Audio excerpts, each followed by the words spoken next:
Hey loves, it's Britt, and in this video I'm talking about natal Venus inconjunct or quincunx to Pluto. I'm just on a roll with these Venus-Pluto aspects, but the inconjunct aspect is one of my favorite aspects because I have a few of them in my chart and they're just so awkward and they just are not talked about enough. Like, I feel like, my first even 5 years of studying astrology, even all the books that I had, all the readings that I had purchased, never went into the inconjunct aspect or the quincunx aspect. It has two names.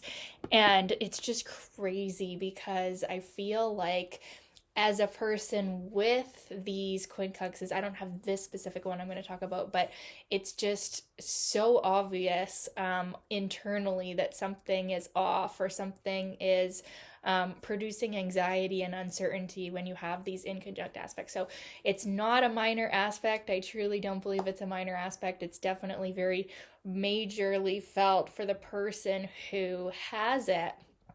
So Venus inconjunct to Pluto produces a very interesting personality. Now, the inconjunct aspect has a sort of Virgo Scorpio connotation because if you think about it, Aries first sign is quincunx to Virgo and Scorpio. And so it has kind of a sixth house, eighth house connotation. So the inconjunct aspect is like the most anxious aspect. I feel like for people who have anxiety or feel ill at ease or uncertain about things. So with this aspect, it's a self-worth issue. It's also to do with, actually, it's very much relational. It's about relationships of all kinds. When Venus is in conjunct to Pluto, we can feel very awkward relating to other people, and we can see some very interesting manifestations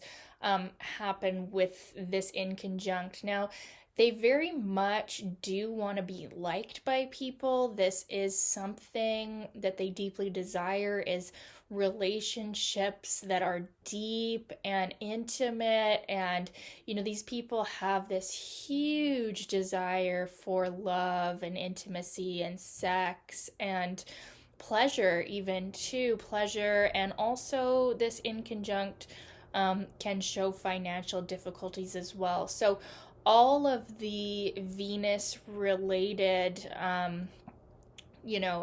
energies here, there is an awkwardness in obtaining them or even getting to a place of peace. So the thing with the inconjunct aspect though is that it can be more under the surface. Like, these people, like, they might not even realize how anxious they are in relation to other people, but what will end up happening is their actions show their anxiety. Like, these people can be very socially interesting, where they can either be very shy and withholding of themselves or very much the opposite, very pushy, very dominant in social situations. It's like they can't quite figure out how to find an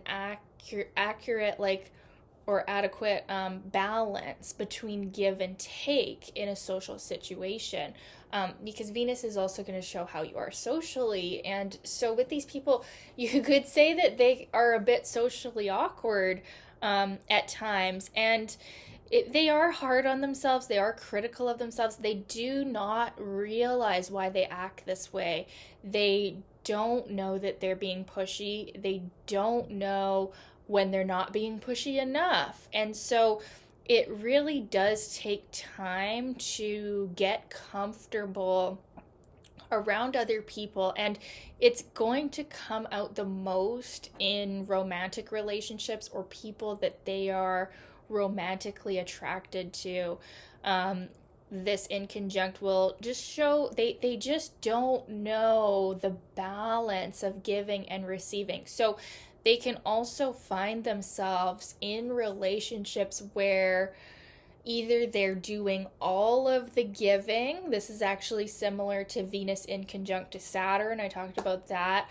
Or they're doing all of the taking. And so they're very commonly attracted to or ending up in relationships where there's sort of like a power imbalance. And that's the Plutonic energy wanting to be corrected here. It's wanting to be brought up to, consciousness.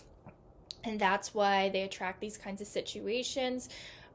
Likely or commonly, there could have been some sort of abuse or major trauma in the childhood that made the child out to feel like they're dirty or wrong, or Pluto in an inconjunction, or the quincunx aspect, can really make us mentally feel very much like, it's hard to say, it's like a paranoia.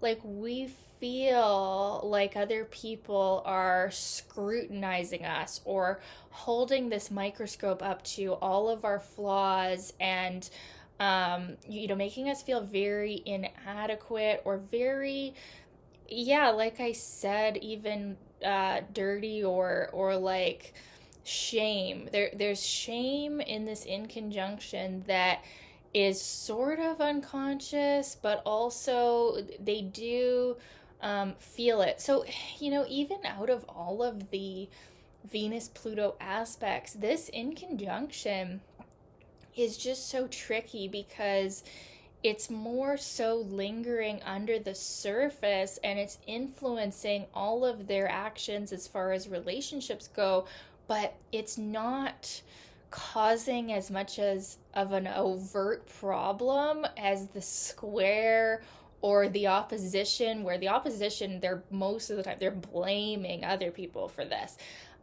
This is like we're more internalizing it, and we think that we are bad, or we are flawed, or we are like damaged goods, or all used up. They can feel used so commonly with this in conjunction to Pluto to Venus. They can feel used, but they often allow themselves to be used because their giving receiving function is very much off, right? So, when they do feel feelings of love for someone or care for someone, they can overgive, and you can see them being like some of the most generous people in the world, but almost to like a crazy degree that doesn't make sense. It's disproportionate to the situation.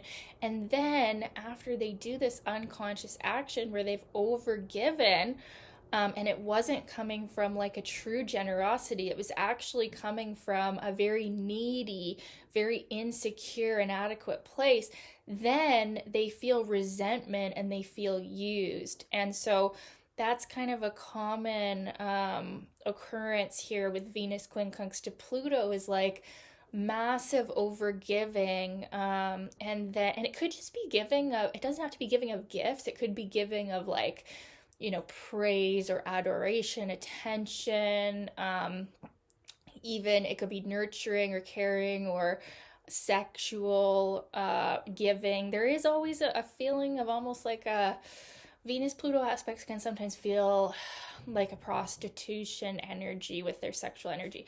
So what can happen is they do this giving, they're unconsciously giving, they don't realize they're overgiving, and then they take a step back later, and if this isn't reciprocated, they're not receiving back, they can become very angry, very frustrated, and also they can have anger towards themselves as well, because they don't realize why they're acting like this, why they keep doing this, why they keep attracting people who aren't ready or aren't going to give them what they want in a relationship. And it all comes down to worthiness. It all comes down to that Venus Pluto black hole energy that's like it just sucks up all the they have such a deep desire for love, and it's like it can never be fulfilled. It's so deep because what they really need is to go back to their inner child that was wounded, or even it could be wounding from a past life. They need to go back to the root and fill up this void, this black hole that's never going to be fulfilled by a human person.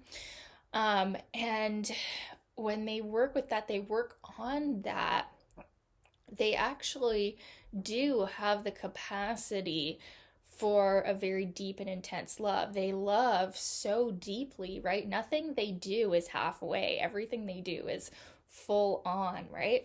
And they actually end up being kind of like relationship experts, because that's the problem, or that's the remedy with the inconjunct aspect or the quincunx aspect, is that it's so awkward, it's causing so much internal tension that you become an expert at that issue, that because you've had to deal with this. It's been, sometimes it basically makes you like incapacitated, like you can't even do anything until you deal with this issue. So what will end up happening is that these are the relationship experts. These are the true deep lovers, because it's not come natural to them. It's been something they have to work on, they've had to deal with. And, what they'll learn is like to give love and to give from their heart only when it feels safe to do so, and not because of this feeling that if I don't give, I won't get that attention back, or I won't get what I want. Like, they need to learn to give when it feels good, when they want to, whether or not they get anything back for that.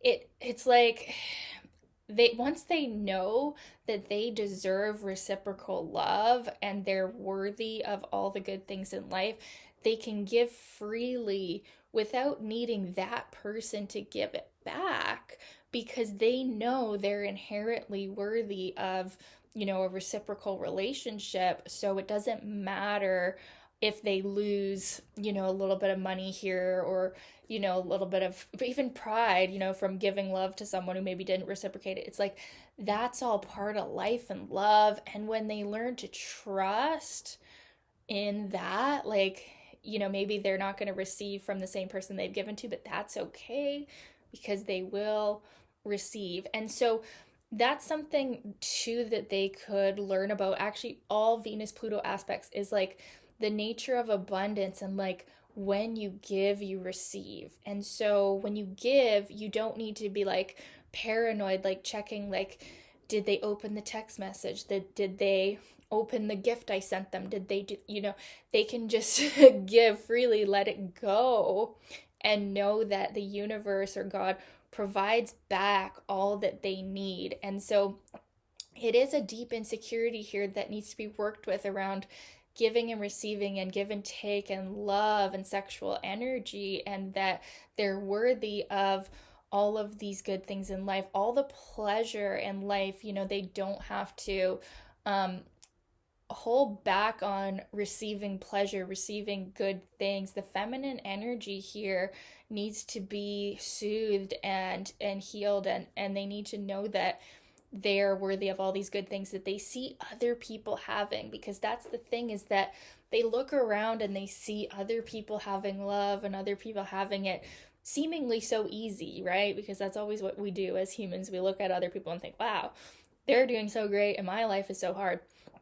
But with the Venus Pluto aspect, they need to know that like a deep love, intimacy, financial security, a relationship that has mutual reciprocal giving, this is all meant for them in this lifetime. And, yes, it's been hard. Yes, there's been challenges. It's been, maybe heartache after heartache with this aspect. There is a point in time with awareness that it does get to be different. And like I said, that's the gift of the inconjunct aspect, is that these are the experts of relationships and self-love, because that's what's been so hard for them. So I'd love to know your experience of this aspect if you have it in your natal chart or if you're close to someone who has it. What's been their experience? I'd love to know. Let me know in the comments. And thank you so much for your requests, you guys. Keep them coming in the comments, and we'll talk soon. Okay, bye.